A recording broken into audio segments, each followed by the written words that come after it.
তো দুই দল আসে গেছে মারমুখী ভঙ্গিতে। এই মাঝখানে যে অদ্ভুত জীবটাকে দেখতেছেন এটার নাম রেফারি বল বগলের তলে। এখনই খেলা শুরু হবে। চমৎকার পরিবেশ, মেঘযুক্ত মাঠ, কর্দমাক্ত আকাশ। রেফারি এদিক ওদিক তাকাইতেছে, খেলা শুরু করে বাঁশি মার মাকি লম্বা বাঁশি দেখছেন, এরকম আর বাঁশি জিন্দিগিতে কেউ দেখে না। খেলা শুরু হয়ে গেছে, রেফারি বল সাড়ে তো যারা চাইছে, বল লই তারা ধুচ্ছে না, সামনে কোনো বল নেই, একজন আরেকজনের পিছিয়ে ধরতে আর খালি লাত্তি মারতে আছে। কি সুন্দর শারীরিক ক্ষমতা দেখছেন, খালি কাটতে চিতে ভরে।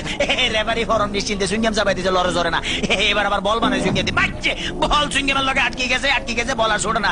এতে কয়ে কি কাম করলাম, রেফারি মুখের ভিতরে বল মারি দিয়ে, এটা তো গোল পোস্ট না, তবু মারি যে বল ছুটে না, ছুটে গেছে বল মারলো, কই মারলো আল্লাহ মারলো, একজনে পাইছে। আমা একই আলামত দেখছেন নি, বুড়ের লাগে সিঙ্গেম লাগছে, সিঙ্গেম লাগে বল লাগছে, তেমন বল ছড়ে দেয় না। কি করবো, তাৎক্ষণিক ভাবে ডিসিশন চিন্তা করেছে, দৌড়ে রেফারিকে দৌড়াচ্ছে, রেফারি দৌড়ে হেঁটে দৌড়ে, রেফারি দৌড়ে হেঁটে দৌড়ে, এই দৌড়াইতেছে আমার রেফারি কাছে পড়ে গেছে। কি মজা লাগলো, ঠিকই দিছি। আমি এবার উত্তেজিত হয়েছি তো, ডোন্ট মাইন্ড। এবারে খেলা আবার সরম গতিতে চলতে আছে। এরকমের খেলা কেউ দেয় না, বল কেমনে ফায়ার লগে ফিক্সড হয়ে গেছে, আর বেগুনে জাম করে উত্তর সিটটা কাটতে পারে না। এবারে দেখেন গুলির ব্যাং নৃত্য, গুলি লাফাই দিয়েছে কিন্তু বল ফাইতেছে না। হাতে হাতে ম্যাডাম দেখছি কি খেলা দেয়, আমার ম্যাডাম আর মারিয়ে নামে খেলা দেন না, মার মার মার মারছে, দেখছি হ্যাক মারে দিচ্ছে কিরকম। ওরে মাগরে বল তোর পিছনে এখন গোলে যাবে, তাড়াতাড়ি ওরে পিছনে ব্যাপো তারা দেখ।